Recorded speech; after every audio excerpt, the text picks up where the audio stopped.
इसी से पता चल जाएगा कि आप मुख्यमंत्री के दावेदार भी रहेंगे कि नहीं रहेंगे 2025 में, वो देखने लायक। उनसे बिहार तो संभल नहीं रहा है और देश संभालने चले। दल बदलिए और गठबंधन बदलिए और सरकार बनाइए। तो बस कुर्सी पे बने कैसे रहना है, इनको पीएम कैसे बनना है, ये राजनीति इनकी है। बिहार में रचाई हुई है और प्रधानमंत्री का वो सपना देख रहे हैं। जो ये 2.5 साल में जो बिहार में सरकार बदल रहे हैं, केंद्र में आएंगे तो हर 5-5 महीने में सरकार बदलते रहेंगे। जो दलित विरोधी सरकार चल रही है, क्या केंद्र, क्या पूरा देश क्या इसको एक्सेप्ट करेगा?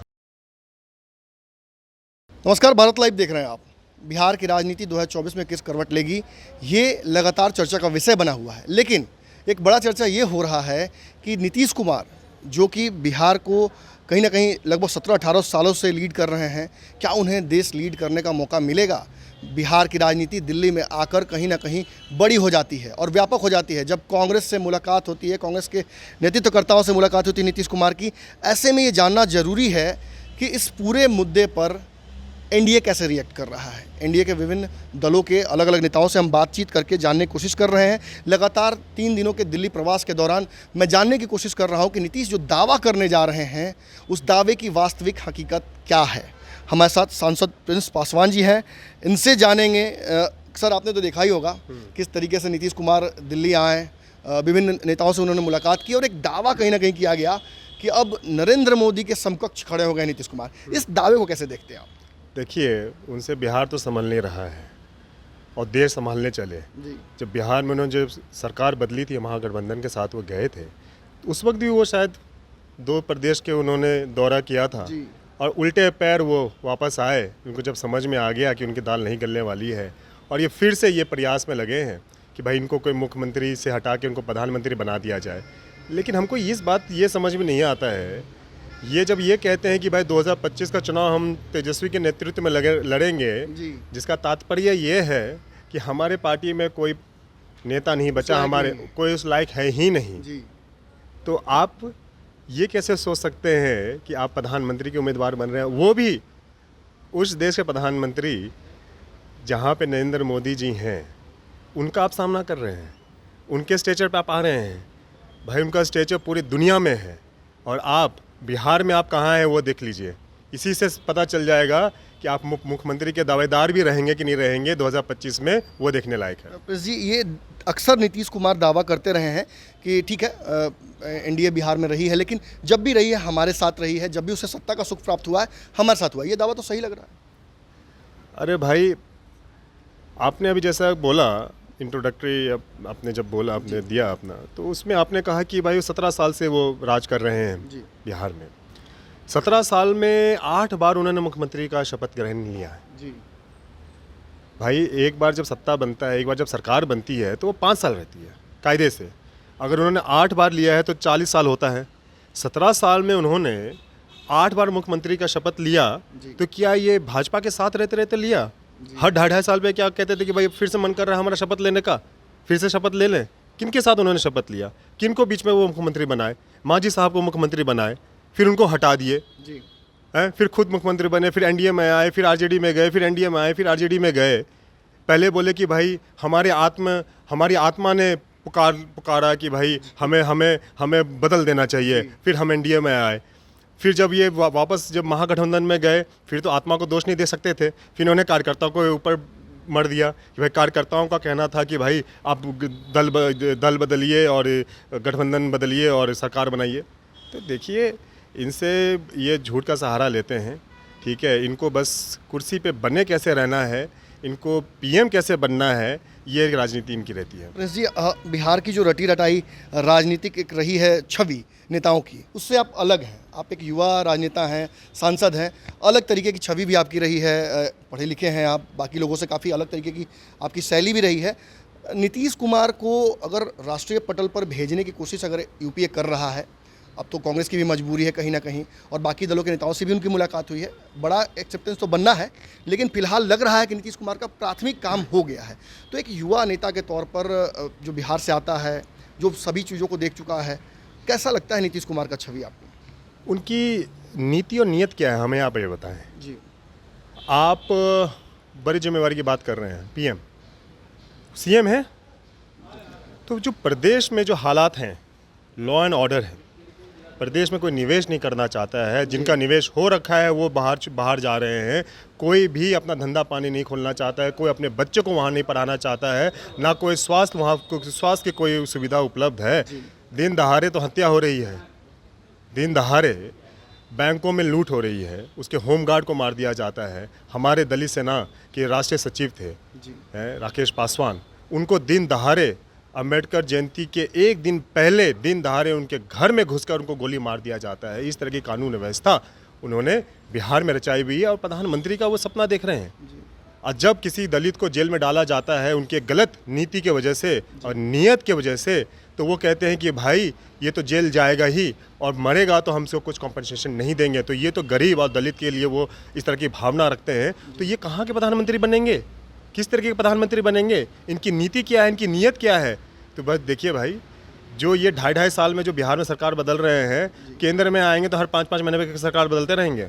स्टेबल सरकार नहीं दे पाएंगे। अरे अगर आप ही गए तो स्टेबल हैं, आप खुद ही देख लीजिए बिहार का क्या हालात उन्होंने कर रखा है। किसी से कभी कोई बात करते हैं, जब उनसे आप पत्रकार साथी लोग पूछने के लिए जाते हैं तो वो क्या जवाब देते हैं, आप तो जानवे करते हैं, आप तो देखवे करते हैं, आप तो समझिए रहे हैं, हम तो यह कुछ आंकड़ा नहीं देंगे।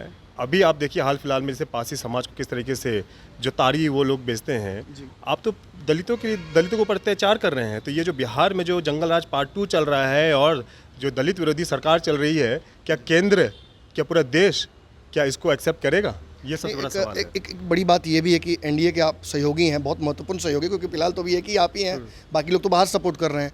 नीतीश कुमार ने इससे बड़ा व्यापक गठबंधन बना लिया है। 7 दलों का बिहार में गठबंधन है और बाकी दलों से जो बात दिल्ली में हो रही है, अन्य जगहों पर हो रही है, तो ये गठबंधन व्यापक होगा। कितना बड़ा चैलेंज होगा आप लोगों के लिए? देखिए, जंग में जब उतरते हैं ना तो सेनापति के साथ उतरते हैं जी। हमारे सेनापति, हमारे लीडर, हमारे प्रधानमंत्री के उम्मीदवार, हमारे जो वर्तमान में प्रधानमंत्री हैं आदरणीय नरेंद्र मोदी जी, वही हैं। उनके कौन हैं, किसको लीडर मान के वो चल रहे हैं? गठबंधन उन्होंने किया, अलायंस वो कर रहे हैं, अपोजिशन एक हो रहा है। कौन इनका नेता है?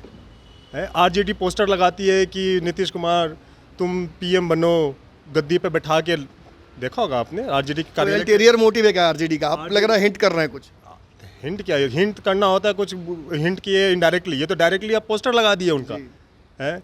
फिर दिल्ली में आके वो राहुल गांधी जी को पीएम बनाना चाहते हैं, अखिलेश जी को पीएम बनाना चाहते हैं, कि मायावती जी पीएम बन रही हैं, कि भाई बंगाल से कोई पीएम बन के आ रहा है। कहाँ से है भाई? इनका लीडर कौन, इनका सेनापति कौन है? उस सेनापति का विचारधारा क्या है? वो अगर देश के प्रधानमंत्री बनने का जज्बा रखते हैं तो उनकी नीति नीयत क्या है, उनकी सोच क्या है, ये भी तो सामने आए। ये तो भ्रम में रखे हुए हैं कि भाई अलायंस एक हो रहा है, सारे अलायंसेस उसमें जुड़ रही हैं, अपोजिशन एक हो रहा है, अपोजिशन एक हो रहा है, पर किसके नाम पे अपोजिशन एक हो रहा है? जरा ये भी तो सामने आए। अरविंद केजरीवाल जी की बात होती है, तो क्या अरविंद केजरीवाल जी भी हैं क्या प्रधानमंत्री की रेस में? उनकी तो 2 राज्य में सरकार है, यहाँ नीतीश कुमार जी की तो 1 राज्य में सरकार है, वो भी टूटी फूटी सी। तो कौन है इनके उम्मीदवार, कौन इनके सेनापति हैं, कौन इनके लीडर हैं? जरा ये भी सामने आए ना, तभी लोग, अरे भाई जिस दिन ये बता देंगे ना, लोग इनको डंडा मारेगा। अक्सर हमने देखा है कि चिराग पासवान जी लगातार तेजस्वी यादव को भाई के तौर पे मानते भी हैं। एक तरफ से जब न्योता आता है जदयू से तो नहीं जाते इफ्तार में, लेकिन तेजस्वी यादव के इफ्तार में चले जाते हैं। आपसे ये जानना चाहेंगे कि तेजस्वी यादव को एक युवा नेता के तौर पर बिहार में प्रोजेक्ट किया जा रहा है कि नीतीश कुमार के बाद नेक्स्ट बिग थिंग वही है। आपको क्या लगता है, तेजस्वी यादव क्या उस जगह पर जहाँ नीतीश कुमार हैं उसको फुलफिल कर पाएंगे? देखिए, आपने आप खुद एक युवा हैं, आपने हमारे बारे में कहा कि हम अलग तरीके के हैं जी। इस तरीके के। देखिए, हम एक चीज़ में विश्वास रखते हैं, वो है विचारधारा और नीयत।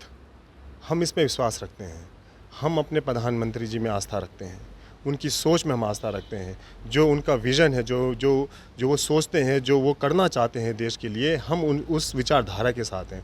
हम इस विचारधारा के साथ नहीं है कि भाई 24 आते आते किसका पल्ला भारी होगा हम उधर जाएंगे। हम पेंडुलम तरह हम नहीं झूल रहे हैं भाई। जो लोग पेंडुलम तरह झूल रहे हैं और समय का चक्र चल रहा है, तो समय का चक्र उनको जवाब देगा। जी। हम नहीं झूल रहे हैं, हम उनके साथ हैं। जो मान सम्मान की बात करते हैं हम उनके साथ हैं, जो देश की बात करते हैं हम उनके साथ हैं, जो गरीबों की बात करते हैं हम उनके साथ हैं, जो दलित, शोषित और पिछड़ों और गरीबों की बात करता है हम उनके साथ नहीं हैं जो कि सिर्फ सत्ता की बात करें और ये गणित बैठाए, ये नीति बनाए कि भाई अगर हम इधर जाएंगे तो क्या गणित कहेगा, अगर हम उधर जाएं तो क्या गणित कहेगा। इसीलिए हम एनडीए का हिस्सा थे, आज हैं और मजबूती के साथ आगे भी रहेंगे। आप जिस तरीके से एक युवा नेता के तौर पे आप हैं भी, और कहीं ना कहीं प्रोजेक्ट भी यही होता है। 10 सालों का कार्यकाल नरेंद्र मोदी जी का बीता है, बहुत सारे आरोप लगते हैं, इकोनॉमिक डाउनफॉल से लेकर जो पड़ोसियों से रिश्ते खराब हुए, इन सब के बारे में चर्चा होती है। अभी कुछ दिनों पहले ही आपने देखा कि राज्यपाल एक थे, उन्होंने ये कह दिया कि पुलवामा जो था वो भी प्लॉटेड था, उसमें बहुत सारे लूप्स थे। How do you see this? आपके विरोधी आपकी तारीफ, आपकी पीठ तो नहीं थपथपाएंगे ना। अभी रिपोर्ट आया कि हमारे आदरणीय प्रधानमंत्री नरेंद्र मोदी जी विश्व में सबसे प्रसिद्ध प्रधानमंत्री हैं। आप सबों ने देखा, हमने टीवी पे देखा, न्यूज़पेपर में पढ़ा। ये हिंदुस्तान के लिए गर्व की बात है। अगर किसी व्यक्ति से आप विदेश में आके पूछिए, अगर वो बोलता है कि हम हिंदुस्तान से हैं, तो वो कहता है मोदी। एक बाहर के एक विदेशी एक आदमी को भी पता है कि भाई मोदी व्यक्ति कौन है।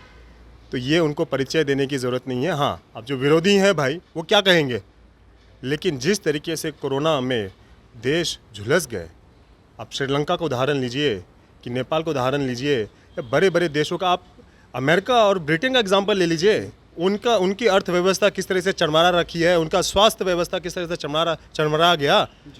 और ऐसी परिस्थिति में हिंदुस्तान ने अपने ही देश में वैक्सीन बनाया और खुद अपने नागरिकों को तो दिया, प्रधानमंत्री महोदय जी ने खुद लिया तो लिया, बाकी देशों को भी दिया। एक उदाहरण उन्होंने बनाया। और आप कहते हैं कि विरोधी विरोध कर रहे हैं, बाकी विदेश तारीफ कर रहे हैं और कह रहे हैं कि हमें हिंदुस्तान से कुछ ना कुछ सीखना चाहिए कि ऐसी भीषण परिस्थिति में जो उनका विरोधी देश था उसको भी मदद पहुंचाने का काम किया। जैसे रूस और यूक्रेन में जिस तरह की परिस्थिति बनी हुई है, हमारे प्रधानमंत्री जी की सोच देखिए। हमने अपने नागरिकों को तो सही सलामत वापस लाए, दूसरे देश के नागरिकों को भी हम वापस लेके आए। तो ये कोई विरोधी हमारा बचा नहीं, सब हमारी तरफ देख के ताली बजा रहे हैं कि भाई हिंदुस्तान चमकता देश है। और जो वो हिंदुस्तान नहीं रहा जो कि पहले के ज़माने हाथ फैलाता था, ये हिंदुस्तान आज नया हिंदुस्तान है जो कि हाथ बढ़ाता है और मदद करता है। देखिए, वैसे तो प्रिंस जी के साथ ये नहीं एसोसिएट किया था, लेकिन आपके व्यवहार के विपरीत हमने कुछ दिनों पहले देखा, एक मंच था जिस मंच पर आप भी मौजूद थे, आप भाषण दे रहे थे, आपके बड़े भाई वहाँ पहुँचते हैं और फिर आप एक ऐसा बयान देते हैं कि हमारे बीच एक कुछ दलित विरोधी लोग हैं। तो क्या लगता है, चिराग पासवान दलित विरोधी हैं? वो तो खुद दलित हैं। देखिए, हमने क्या क्या विचारधारा, आप इस बात को समझिए, नियत और विचारधारा। ज़रूरी नहीं है कि आप दलित के हित की बात तभी कर सकते हैं जब आप दलित हों। बड़े बड़े ब्राह्मण भी दलितों के हित की बात कर चुके हैं, करते हैं। और कई दलित ऐसे भी हैं जो ऊंची जाति के हित की बात करते हैं, समाज की हित की बात करते हैं। तो ये विचारधारा की बात होती है। इसको ये मत सोचिए कि कौन कहाँ से आए हैं, कौन कहाँ से नहीं आए हैं। हमने कहा जो हमारे स्वर्गीय रामविलास पासवान जी, जो अम्बेडकर साहब की विचारधाराओं को आगे बढ़ाते हुए दलित सेना का गठन उन्होंने 1983 में किया और लोक जनशक्ति पार्टी का गठन 2000 में किया। इस विचारधारा के साथ किया, दलित शोषित पिछड़े जो है उनके लिए, उनकी आवाज़ बने, उनके लिए हम काम करें, उनको मुख्य धारा के साथ उनको जोड़ें। और वही विचारधारा हमें आज के प्रधानमंत्री अपने नरेंद्र मोदी जी में हमें देखने को मिलता है। जिस तरीके से वो गरीबों की बात करते हैं, जिस तरीके से वो शोषितों की बात करते हैं, अल्पसंख्यक की बात करते हैं, गरीबों की उत्थान की बात करते हैं, इसलिए हम उनके साथ हैं। वो जवाब देना उनकी विचारधारा क्या है। क्या आपने 2016 12 अप्रैल 2016 का उनका आपने क्या इंटरव्यू देखा है, क्या उनका बयान आपने सुना जब उन्होंने कहा कि जितने भी ये सक्षम दलित हैं वो आरक्षण छोड़ दें? तो ये तो भाई दलित विरोधी ये बयान देते हैं, इसी से उनकी सोच पता चलती है। तभी विचारधारा अलग है, राह अलग है, ये अपने राह पे निकल चुके हैं। सीटों के समीकरण को लेकर आपकी पार्टी पिछली बार जब एकजुट थी तो अलग हुई थी एनडीए से, फिर 2 पार्टियां बनी, फिर आपकी पार्टी लगातार एनडीए के साथ है और बिना शर्त के साथ है। फिर सीटों का समीकरण तो 24 में आड़े आएगा ही। कुछ गठबंधन में और भी लोग बढ़ने वाले हैं। आपकी तरफ से कोई दबाव, कोई ऐसी परिस्थिति? पहले बात एक हम स्पष्ट कर दें, पार्टी का बंटवारा नहीं हुआ है जी। राष्ट्रीय लोक जनशक्ति पार्टी का नामकरण हुआ है जी। ये वही लोक जनशक्ति पार्टी है जो हमारे आदरणीय पूज्य रामविलास पासवान जी ने इसका स्थापना किया था। जी। इस बात को समझिए, हम लोगों ने शीर्ष नेतृत्व का बदलाव किया था। ये नॉर्मल सी बात है। ये कोई एब नॉर्मल बात नहीं है, नॉर्मल उनकी बात पार्टी है। नई आप पार्टी है। सुनिए, भाजपा में भी राष्ट्रीय अध्यक्ष बदले जाते हैं। जी अभी हाल फिलहाल में आपने कांग्रेस में देखा, जी, राष्ट्रीय अध्यक्ष बदले सभी गए। पार्टियों का एक पैटर्न है। पैटर्न है। जब आप अपने शीर्ष नेतृत्व से खुश नहीं रहते हैं, या बदलाव का समय आता है, या उनकी विचारधाराओं से आप खुश नहीं होते हैं, या उनके कार्यशैली से आप खुश नहीं होते हैं, तो आप बैठते हैं और आप निर्णय लेते हैं कि भाई हमें अपना शीर्ष नेतृत्व बदलना चाहिए, जनहित में, पार्टी हित में, देश हित में। वही लोक जनशक्ति पार्टी ने किया। हम लोगों ने सारे सांसद, पूर्व विधायक, हमारे जितना भी जिला अध्यक्ष, हमारे प्रदेश के जितने भी अध्यक्ष और जितने भी पदाधिकारी, वरिष्ठ पदाधिकारी थे, हम सब बैठे और हम सब ने ये निर्णय लिया कि हम अपने वर्तमान राष्ट्रीय अध्यक्ष जी के नेतृत्व से खुश नहीं हैं, उनके कार्यशैली से खुश नहीं हैं, और हम लोगों ने उसका बदलाव किया। एक चुनावी प्रक्रिया हमने रखी, प्रोटोकॉल के तहत हमने बदलाव किया और अपने नए राष्ट्रीय अध्यक्ष जी का चुनाव किया। वही ये लोक जनशक्ति पार्टी थी जो कि एनडीए का हिस्सा पहले भी थी, अभी भी है, आगे भी रहेगी, और 2020 के चुनाव में भी थी। लेकिन कुछ लोगों की मंशा हुई कि भाई वो सीएम बनेंगे, सीएम के उम्मीदवार हैं, इस लालच में उन्होंने चुनाव लड़ने का निर्णय लिया, जो कि कुछ व्यक्ति विशेष का निर्णय था, लोक जनशक्ति पार्टी का निर्णय नहीं था। उस वजह से उन लोगों ने दूसरा दल बनाया और इस पार्टी सिंबल को फ्रीज किया गया। ये अभी भी वही पार्टी है, ये बात समझनी पड़ेगी। और बस नामकरण हुआ है, उनका तो जन्म हुआ नया हुआ है, लेकिन हमारी पार्टी का नामकरण नया हुआ है। पार्टी हमारी अभी भी वही है। सीटों को लेकर कोई दबाव आपका नहीं है? देखिए, सीटों के लिए कोई दबाव हमारा नहीं है। देखिए, जहाँ मान सम्मान होता है ना, वहाँ दबाव की पॉलिटिक्स। प्रधानमंत्री के समक्ष आपके नेता लेकर जाते हैं सभी सांसदों को, बिल्कुल, मुलाकात बिल्कुल, कराते हैं, बिल्कुल। इसे कैसे देखा जाए? बिल्कुल बिल्कुल। देखिए, ये तो सौभाग्य की बात है। काउंटिंग योर चिकन्स तो नहीं था ना कहीं? नहीं, देखिए ये प्रधानमंत्री साहब ने इसकी तारीफ भी की, और उनको इतना अच्छा लगा कि जब हम लोग वहाँ पहुँचे और सभी सांसद और हमारे एमएलसी साहब भी वहाँ उपस्थित थे, तो उन्होंने ये भी कहा कि भाई आप सबको यहाँ आए हैं। तो हमारे आदरणीय राष्ट्रीय अध्यक्ष ने कहा, सर हम एक परिवार की तरह आपके पास आए हैं। हमारे सभी सांसद और एमएलसी जो वही वर्तमान में जीते हैं, बिहार में एमएलसी बने हैं, वो हम सभी आपके समक्ष आए हैं। आना होता तो हम अकेले भी आ सकते थे, हम अपने बेटे के साथ भी आ सकते थे, क्या ज़रूरत है, लेकिन ये हमारा ऐसा नेचर नहीं है। हम आए हैं, सबको लेके आए हैं, एक परिवार की तरह आए हैं, और आपका मान सम्मान हम बढ़ाने के लिए आए हैं। यशस्वी हमारे जो प्रधानमंत्री जी हैं, उनको हम मैसेज देना चाहते हैं कि भाई हम आपके साथ दिलो जान से हैं। ये था प्रधानमंत्री। देखिए, प्रधानमंत्री महोदय जी सबसे मिलते हैं, सब लोग कोई जाके भी मिल सकते हैं, मिलते भी हैं, लेकिन बहुत लोग अकेले जाके फ़ोटो खिंचा लेते हैं, क्या ज़रूरत थी? लेकिन एक सोच होती है। हमारे राष्ट्रीय अध्यक्ष जी ने कहा कि भाई हम प्रधानमंत्री जी से, महोदय जी से तो हम हमेशा मिलते हैं, कैबिनेट में मुलाकात होती है, लेकिन समय की व्यवस्था की वजह से बहुत लोग नहीं मिल पाते हैं। हमें मौका मिला है, हम अकेले नहीं जाएंगे, हम अपने सभी हमें सांसद और जितने भी एमएलसी हम सबको लेके जाएंगे। तो ये एक सौभाग्य की बात थी, और हमारे आदरणीय प्रधानमंत्री जी ने जो बहुत मूल्य समय दिया, काफ़ी खुश भी हुए। इस जेस्चर को देख के काफ़ी खुश हुए।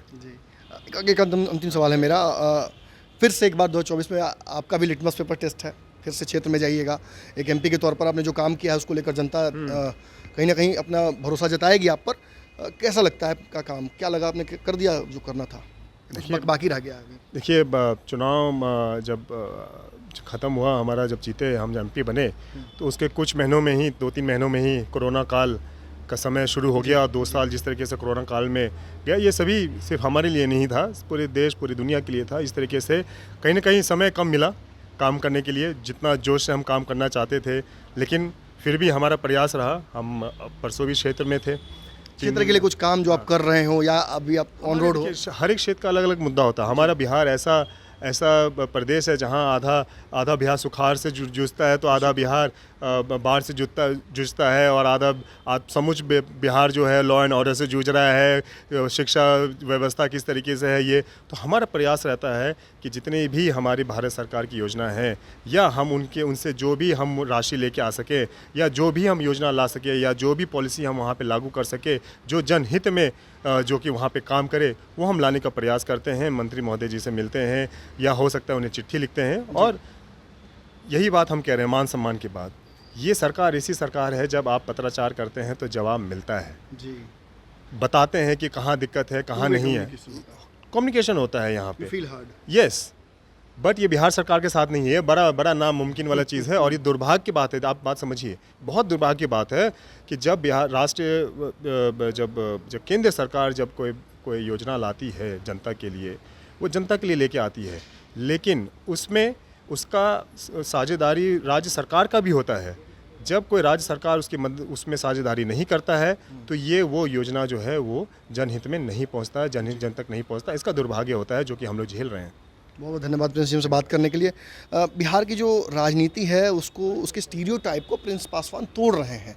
इनकी पार्टी लगातार एनडीए का एक महत्वपूर्ण हिस्सा है। फिलहाल तो अकेली पार्टी है जो बीजेपी को सपोर्ट कर रही है, लेकिन ये व्यापक होगा, इसमें कई लोग जुड़ने वाले हैं। सीटों को लेकर साफ तौर पर इनका कहना है कि हम दबाव की राजनीति नहीं करना चाहते हैं, क्योंकि ये राजनीति हमें सूट नहीं करती रही। पार्टी को लेकर जो दावा इन्होंने किया वो भी आपने सुना। निश्चित तौर पर एक बहुत ही बेहतरीन तरीके से इन्होंने अपनी बात रखी और बहुत बेबाकी से रखी। उम्मीद है आपको ये बातचीत अच्छी लगी हो। भारत लाइव पर लगातार ऐसी चर्चाएं चलती रहेगी। 3 दिवसीय जो दौरा है मेरा दिल्ली का, जिसे मैं लगातार साक्ष्य आपके सामने प्रस्तुत करता रहूँगा, और ये सत्य सौदा जो है वो जारी रहेगा इसी तरीके से। धन्यवाद।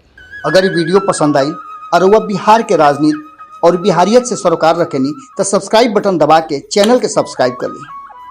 ओजे एगो घंटी बा, ओकरा बटन दबा देला से कुल सटीक और मारक खबर रुआ मुफ्त में मिल जाई।